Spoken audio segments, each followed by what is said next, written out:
Hello బాగున్నారా? నేనైతే చాలా బాగున్నాను. వెల్కమ్ టు మీ విన్ను ఛానల్. రోజైతే మన గేదె గురించి అయితే చెప్పబోతున్నాను ఫ్రెండ్స్. గేదె అయితే శివుడిది ఫ్రెండ్స్. దీనికైతే 9th మంత్ నడుస్తుంది ఫ్రెండ్స్. 1 month 15 days అయితే ఉంటుంది ఫ్రెండ్స్. ఈ గేదె అయితే వచ్చేసి చూసుకోవచ్చు ఫ్రెండ్స్. చాలా పుష్కలంగా అయితే ఉంది. ఇదైతే మన దగ్గర 2 ఈదలు అయితే ఈనింది ఫ్రెండ్స్. టైం అయితే మన దగ్గర అయితే పోతు పెట్టింది ఫ్రెండ్స్. సెకండ్ టైం అయితే పెయ్యి పెట్టింది ఫ్రెండ్స్. మరి ఈసారి అయితే పెయ్యి పెడుతుంది అనుకుంటున్నారు ఫ్రెండ్స్. మీరేమనుకుంటున్నారు కామెంట్ చేయండి. ఇదైతే పెయ్యి అని చెప్పాను కదా ఫ్రెండ్స్. సెకండ్ టైం అదే పెయ్య. పోత అయితే అమ్మేశారు ఫ్రెండ్స్ మా తాతగారు అయితే. చూసుకోవచ్చు ఫ్రెండ్స్. ఇదైతే పెయ్య, ఒక జాతి పెయ్యి ఫ్రెండ్స్. ఇదైతే శివుడి గేదెల గురించి ఒక చిన్న టిప్ చెప్తాను ఫ్రెండ్స్, ఫాలో అవ్వండి. లేదు ఫ్రెండ్స్, మీకు శివుడి గేదెలు వచ్చేసి రకాలం బాగా ఎండ కాసేస్తూ ఉంటుంది. మేత కూడా సరిగా మయ్యు.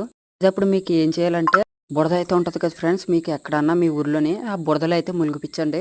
శివుడి గేదెలనే కాదు, మామూలు గేదెలు, పాలిచ్చే గేదెలు అన్నా. నచ్చితే లైక్ చేయండి, షేర్ చేయండి, సబ్స్క్రైబ్ చేసుకోండి. బాయ్.